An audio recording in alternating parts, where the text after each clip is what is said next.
बोला जी पैसे, बोला जी 50,000 रुपये लगेंगे। बोला असली चाहिए कि नकली चाहिए? बोला असली चाहिए कि नकली चाहिए? बोला असली चाहिए कि नकली चाहिए? बोला जी ऑन रिकॉर्ड चाहिए तो 1 लाख रुपये लगेंगे, वो आपको 1 महीने बाद मिलेगी। अरे जी वैसे चाहिए आपने कि अपना काम चलाना, सर्टिफिकेट दिखाना है तो 10,000 रुपये दे दो, 2 घंटे बाद हमारे से आके ले जाना। तो 10,000 रुपये दे दो, 2 घंटे बाद हमारे से आके ले जाना। तो 10,000 रुपये दे दो, 2 घंटे बाद हमारे से आके ले जाना। क्या यूपी की फर्जी डिग्रियों के दम पर लड़ा गया हरियाणा में चुनाव? मामला राजौन नगरपालिका चुनाव से जुड़ा है। तस्वीर में दिख रहे तीनों व्यक्तियों ने राजौन से नगरपालिका चेयरमैन का चुनाव लड़ा था, मगर 22 जून के चुनाव परिणाम के बाद राजौन से भाजपा की उम्मीदवार बबीता को जीत मिली थी। पर अब राज्य मंत्री कमलेश ढांडा की करीबी और भाजपा की नवनिर्वाचित चेयरपर्सन बबीता पर फर्जी डिग्री के आरोप लग रहे हैं। चुनाव आयोग को दिए हलफनामे में जो 10वीं कक्षा की डिग्री जमा करवाई गई थी, वह यूपी के प्रयागराज जिले में किसी संस्था द्वारा बनाई गई थी। पर अब दावा किया जा रहा है कि वो डिग्री फर्जी थी। इस बढ़ते विवाद के बीच कैसे नवनिर्वाचित चेयरपर्सन बबीता शपथ ले पाएगी, क्योंकि जिस महिला ने 4 जमात भी पूरे नहीं किए थे, उसकी रातों रात फर्जी डिग्री बना दी गई। जजपा समर्थित उम्मीदवार हरिपाल फौजी और आजाद उम्मीदवार करण सिंह व सलिंदर कुमार ने कलायत में प्रेस वार्ता कर चौंकाने वाले खुलासे किए। इस मौके पर क्या कुछ कहना था, सुनिए। नगर पालिका राजौन के चुनाव हुए, उस चुनाव में बहुत बड़ा वाल्मीकि समाज के साथ, हरिजन समाज के साथ धोखा हुआ है। जो अभी चेयरपर्सन बनी है वहाँ पे बबीता जी, उसने और उसके हस्बैंड नरेंद्र ने कुछ जाली दस्तावेजों का उपयोग किया है, प्रयोग किया है।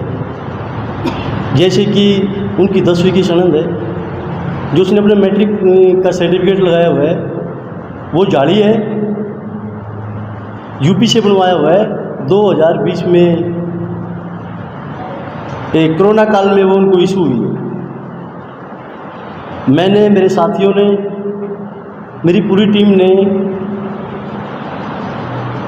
जिस दिन से चुनाव का नामांकन स्टार्ट हुआ था, मैंने उसी दिन बबीता जी के नॉमिनेशन पर एलिगेशन लगा दिया था। वहाँ पे जो अधिकारीगण थे, उन अधिकारियों को एक एप्लीकेशन दी गई थी, वो मेरे पास है, कि भाई इसके दस्तावेजों की जांच की जाए।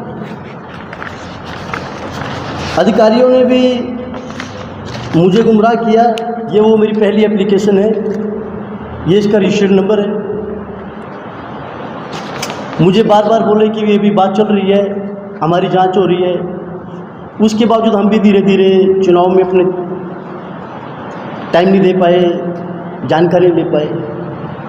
फिर जैसे चुनाव ख़त्म हुआ, कुछ लोगों ने मेरे से बोला कि करण ऐसे ऐसे करके बात है, मेरे मित्रगण हैं, बाहर रहते हैं उनसे राजौन के आसपास।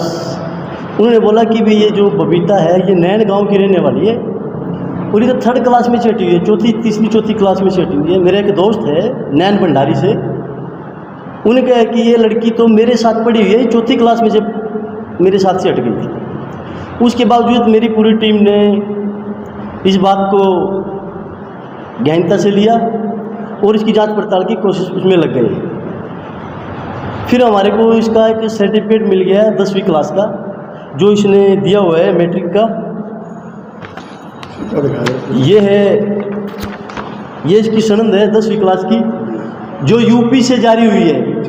इसकी डेट देखिए, इसकी डेट देखिए 2020 की लगी हुई है। मैंने, मेरी पूरी टीम ने यूपी जाकर, जहाँ से बनी है प्रयागराज से, वहाँ के डिस्ट्रिक्ट एजुकेशन ऑफिसर से मिले, उनसे बातचीत की। उन्होंने भी इस बात का खुलासा कर दिया है कि ये जो सर्टिफिकेट है जारी है, किसी भी तरह का कोई भी यहाँ पे कोई संस्थान नहीं है, कोई परिषद नहीं है, कोई स्कूल नहीं। RTI लगा दी है हमने वहाँ पे भी। वहाँ के मुख्यमंत्री महोदय माननीय योगी जी को भी लेटर लिख दिया है, एजुकेशन मिनिस्टर साहब को भी लेटर लिख दिया है, यूपी की सरकार को। चुनाव आयोग हरियाणा को भी हमने पूरे दस्तावेजों के साथ अपना वो भेज दिया है, एप्लीकेशन भेज दिया है। माननीय डीसी साहब को भी दे दिया है, मुख्यमंत्री साहब को भी दे दिया है। तो हमारी तो सरकार से, माननीय नरेंद्र मोदी जी से और माननीय मुख्यमंत्री मनोहर लाल खट्टर जी से एक ही अपील है कि आप कहते हैं कि भी योग्यता के आधार पर ही पद मिलेगा। इस पद का जो ये पद लिया है बबीता जी ने, ये योग्यता के आधार पर नहीं है, ये अयोग्यता के आधार पर है। झूठे कागज़ों का, झूठी डिग्रियों का, झूठे दस्तावेजों का प्रयोग किया है और उसका लाभ उठाकर ये चुनाव लड़ा। इसका पिछला बायोडाटा है मेरे पास सारा का सारा। ये इसकी वोटर लिस्ट है जो घरोंडा के पास शाहजहानपुर गांव है, वहाँ पे आज भी है। ये इसका एससी सर्टिफिकेट बनवाने के लिए जो इसने शाहजहानपुर में एससी सर्टिफिकेट बनवाने के लिए जो एप्लीकेशन दी थी, वहाँ के पटवारी के, तहसीलदार के, सरपंच के सभी के साइन है। ये इसने घोषणा पत्र दिया हुआ है कि मैं बबीता वाइफ ऑफ राजेश कुमार शाहजहानपुर की। ये इसके नैन गांव का है जिसके सरपंच ने दिया है बिल्कुल लिख के। ये इसका आधार कार्ड है शाहजहानपुर का। ये इसका वोटर कार्ड है जिसमें इसने अपनी डेट ऑफ बर्थ 1984 दर्शाई हुई है। इसने अपने 2 डेट ऑफ बर्थ दर्शाई हुई है, 1992 और 1984। ये इसका राशन कार्ड है शाहजहानपुर का, जिसमें इसने अपने हस्बैंड का नाम राजेश की बजाय रमेश लिखवाया हुआ है। ये आज की डेट में भी एक्टिवेट है। इसके 2 बच्चे हैं जो आज भी पेंशन ले रहे हैं। ये इसके हस्बैंड का आधार कार्ड है राजेश जी का। ये उनका वोटर कार्ड है। और एक और ये दस्तावेज हमारे पास बैंक की कॉपी है जहाँ से इन्होंने विडो पेंशन इशू कराई है। विडो पेंशन ले रही है घरोंडा डिस्ट्रिक्ट करनाल से। ये इसके बच्चों का जन्म प्रमाण पत्र है, इसकी गुड़िया का शाहजहानपुर का है। और ये इनके दोनों का आधार कार्ड है। तो मैं आप सभी के माध्यम से सरकार से एक बात पूछना चाहता हूँ कि राजून के दस्तावेज किस आधार पर बनवाए। इसका राशन कार्ड कैसे बना राजून का, इसका आधार कार्ड कैसे बना, इसकी वोट कैसे बनी राजून में, इसका एससी सर्टिफिकेट कैसे बना, इसका रिहायशी प्रमाण पत्र कैसे बना। भाई अगर इसने नरेंद्र से मैरिज की है तो पिछला है जो उसका इसने किसी भी तरह का नामांकन पत्र में बायोडाटा नहीं दिया, अपना कोई ब्यौरा नहीं दिया है, कोई दूसरी शादी का ब्यौरा नहीं दिया है। इसमें है एक कॉलम है कि आपकी शादी पहली है दूसरी है। तो मेरी तो सरकार से, माननीय मुख्यमंत्री जी से एक ही अपील है,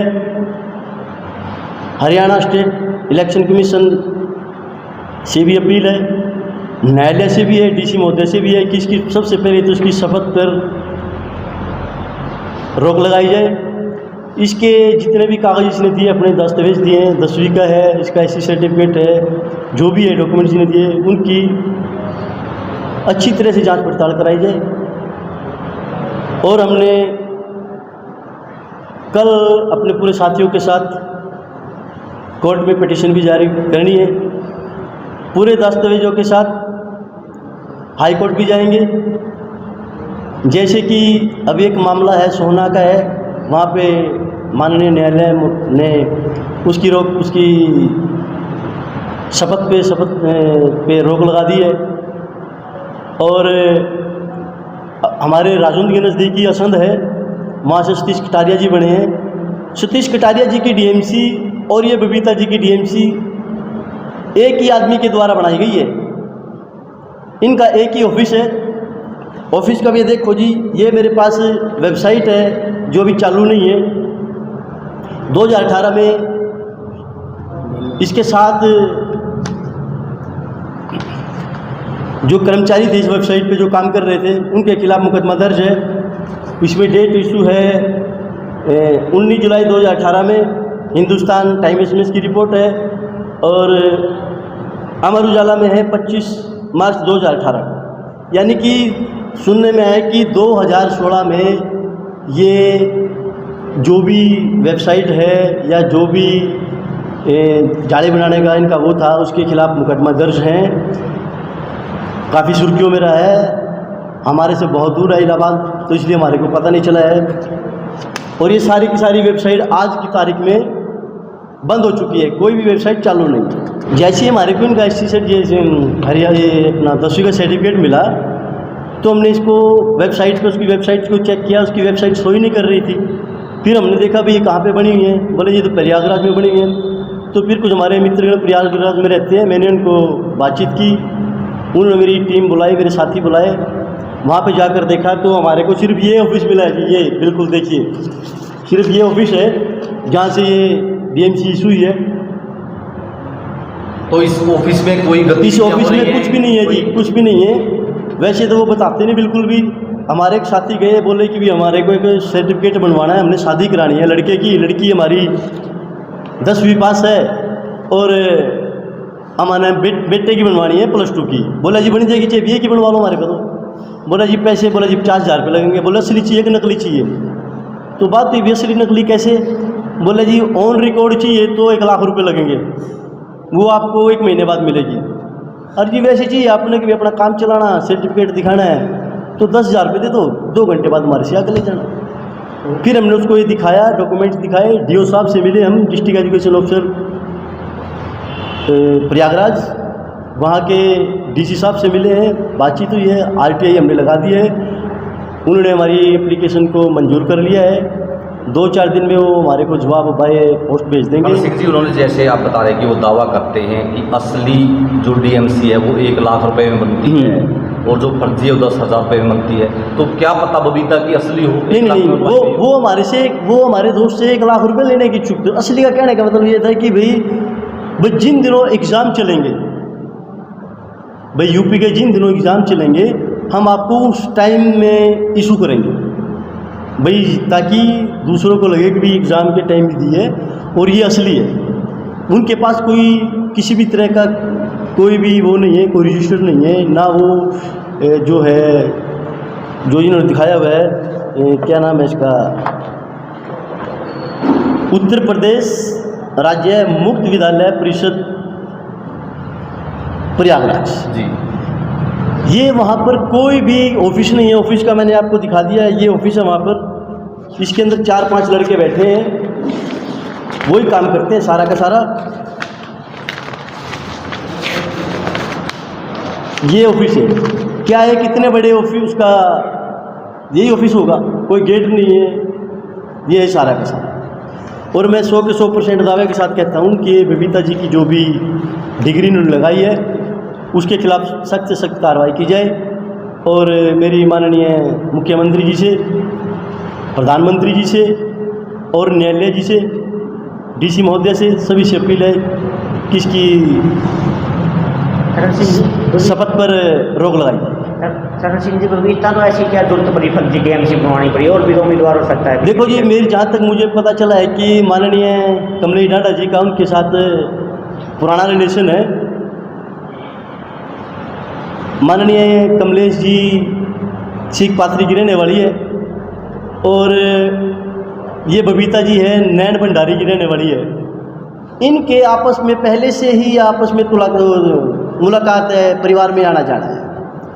और कमलेश जी में कोई ना कोई भाई कमी डम्मी कैंडिडेट चाहिए था, भाई कोई हमारे को डम्मी कैंडिडेट मिल जाए, एक 3री-4थी क्लास पास को उनको टिकट देकर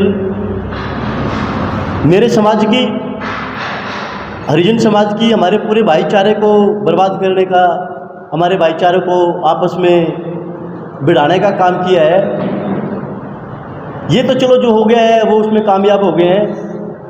अब हमने एक आगे भी एक योजना बनाई है कि पूरा हल्का कलायत के जितने भी हमारे SC भाई हैं प्रत्येक गांव में जाएंगे, इस बात की उनको जानकारी देंगे कि भाई हमारे साथ ऐसा हो रहा है, SC समाज के साथ ऐसा हो रहा है, कुछ लोग ऐसे ऐसे कर रहे हैं, वो अपना सिक्का जमाने की कोशिश कर रहे हैं। और अभी कुछ समय बाद हरियाणा में पंचायती चुनाव हैं। मैं अपनी सभी साथियों को इस बात से पहले से अगवा करना चाहता हूँ कि इस चीज़ से सावधान रहे। रही बात दूसरी, हम एक सम्मेलन कराएंगे राजौंद के अंदर एससी समाज का। पूरे कलायत के इसके अंदर एससी समाज के मेरे नौजवान साथी होंगे, मेरी माताएं बहनें होंगी, और हो सकता है कि आने वाले विधानसभा में भी इस चीज़ों को हम ज़्यादा से ज़्यादा उजागर करेंगे। जो हमारे साथ ये भेदभाव हुआ है, जो हमारा खुद का हक था, एससी समाज का हक था, वो हमसे छीनकर किसी दूसरे समाज को दे दिया है। इसकी पूरी की पूरी खिलाफत होगी, पूरी विधानसभा में खिलाफत होगी, पूरे हरियाणा में खिलाफत होगी। हुई है जी, जो इशू है, यहाँ की डेट है वो है 18 अगस्त 2020, जबकि उस टाइम, उस दौरान मुझे तो शायद कोरोना काल कब स्टार्ट हुआ था? 20 में, 21 मार्च 2020 में कोरोना स्टार्ट हुआ था। और उस समय है ना, ये कोरोना काल में बिल्कुल पिक पे था, कोई आदमी घर से बाहर नहीं जा सकता था। तो इन्होंने एग्ज़ाम कब दिए, किस टाइम एग्ज़ाम दिए भाई? कोई आदमी 21 मार्च के बाद घर से बाहर नहीं निकला। कोरोना काल इतने बुरी तरह से था कि हम मरने के कगार पे थे। और ये 21 अगस्त 2020 को ये इशू हुई है। हमने इसका पूरा बायोडाटा निकाल लिया है। ये बिल्कुल 100 के 100% फर्जी है। हमें इलेक्शन की कोई रंजिशबाजी नहीं थी, कोई किस्म का वैर विरोध नहीं था। हमारा सिर्फ एक ही मकसद है कि जो हमारे एससी समाज को श्रीमती कमलेश डांडा मंत्री जी ने जो ठेस पहुंचाई है, उसका हमें पूरा ब्यौरा करने का पूरा हक है। हमारी कोशिश है हम उसका पूरा ब्यौरा करके, अगर वो गलत साबित होती है तो उसको अंदर जेलों के सलाखों के पीछे भेजेंगे। अगर वो सही है तो विनर है, इसमें कोई शक नहीं है। तो अब मांग क्या है आपकी? जो ये डीएमसी का मामला आप उठा रहे हैं कि आप ये रोक लगाते हैं कि फर्जी है, तो मांग क्या है? आप तीनों उम्मीदवार यहाँ हैं, जो तीनों उम्मीदवार थे, हम सब भाइयों की, हमारी टीम की जो हमारी मांग है वो यही है, जितनी भी प्रयागराज से ये डीएमसी बन के आती है, तकरीबन मैं आर्मी के अंदर, यूपी के अंदर रहा हूँ, बहुत सारे ऐसे काम होते थे जो हमें यहाँ दर्शा नहीं सकते। जितनी भी यहाँ प्रयागराज से डीएमसी बनती है, ये प्राइवेट इंस्टीट्यूट बनाया हुआ है उन्होंने, 5-10 लड़के मिलजुल करके ऐसी जो 2 नंबर की संस्था खोल लेते हैं। उस संस्था के जरिए ये कुछ पैसे थोड़े लिए, किसी से ज़्यादा लिए, उस जरिए ये डीएमसी डुप्लीकेट जारी कर देते हैं। इनका रिकॉर्ड कोई किसी बोर्ड में नहीं होता, कोई प्राइवेट बोर्ड नहीं है यूपी के अंदर जिसमें इसका कोई रिकॉर्ड कहीं से भी मिल जाए। जब ये वहाँ से लेके आए हैं, ये कर्ण सिंह ने आपको बता दिया कि ये खुलासा हम बाद में करेंगे। मिनिमम हमें इस बात का कुछ ज्ञान है जो वहाँ से बनवा के लेके आए।